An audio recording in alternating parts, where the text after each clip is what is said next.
खबरों में सबसे पहले बात करेंगे कोरोना की दवा के दावे की। तो पतंजलि के दावे को लेकर मचे घमासान के बीच चिकित्सा मंत्री डॉक्टर रघु शर्मा ने एक बार फिर बाबा रामदेव पर निशाना साधा है।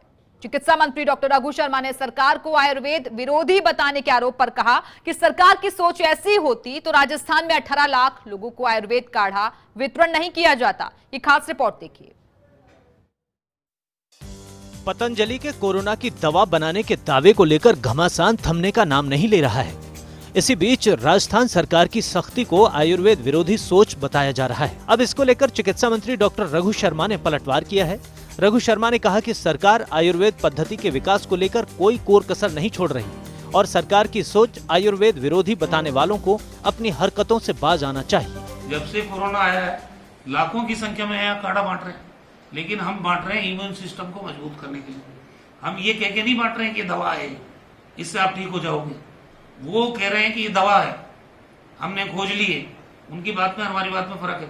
और ये कह के कि आयुर्वेद का विरोध कर रहे हैं, ये गलत प्रचार कर रहे हैं। वो फिर बाहर जाना चाहिए उनको। एक गलती उन्होंने की है, उसको स्वीकार करना चाहिए। ये कोई एलोपैथी और आयुर्वेद की लड़ाई नहीं है। इसके साथ ही मंत्री रघु शर्मा ने राजस्थान में आयुर्वेद विभाग की ओर से काढ़ा वितरण के आंकड़े भी जारी किए। उन्होंने प्रदेश में 13 मार्च से 24 जून तक काढ़ा वितरण के आंकड़े दिए। इन आंकड़ों के अनुसार 95,000 से ज्यादा जगहों पर काढ़ा वितरण किया गया।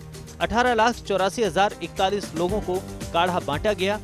4,91,000 से ज्यादा कोरोना वॉरियर्स और परिजनों को काढ़ा बांटा गया। होम्योपैथी यूनानी चिकित्सा पद्धति के भी इम्यूनिटी बूस्टर दिए गए।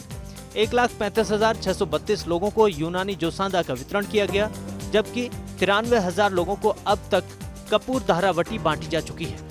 मई में आयुर्वेद विभाग ने गिलोय रोपण अभियान अमृता चलाया। अमृता के तहत 4 महीने में 1,50,000 गिलोय के पौधे लगाए गए। कि हमारा प्रोडक्ट इम्यून सिस्टम को मजबूत करने के लिए मुझे कोई एतराज नहीं होता। हम खुद ही काढ़ा वितरित कर रहे हैं राजस्थान के अंदर, जोसांदा वितरित कर रहे हैं यूनानी वाला। इम्यून सिस्टम को मजबूत करने के लिए तो हमारा, मैं ये नहीं कहता हूं कि कोई आयुर्वेद में दम नहीं है। आयुर्वेद हमारी प्राचीनतम पद्धति है, लोग इसमें विश्वास करते हैं, लेकिन दवा के रूप में प्रचारित करना ये गलत है। चिकित्सा मंत्री ने आयुर्वेद को इम्यूनिटी बढ़ाने में कारगर बताया। उन्होंने कहा कि इसे इम्यून बूस्टर तो कहा जा सकता है, लेकिन इसे दवा मानना ठीक नहीं होगा। जब तक ICMR किसी दवा को अनुमति नहीं देता, तब तक उसे बाजार में उतारना जायज नहीं होगा। हमने प्लाज्मा थेरेपी यहाँ शुरुआत की तो ICMR से परमिशन लेके की।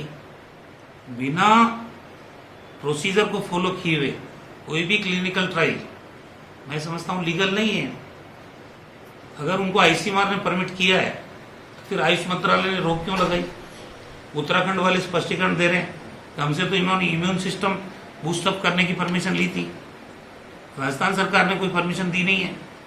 तो बिना सरकार की परमिशन के इस महामारी के दौर में, जिससे लाखों लोगों की मौत हो गई है और पूरा देश और पूरी दुनिया जूझ रही है इस महामारी से, उसमें आप क्लेम करोगे मैं हमने दवा खोज ली है, तो कोई तो आधार होगा उसका। बिना आधार के इस तरह की मार्केटिंग करना मैं समझता हूँ जायज नहीं है।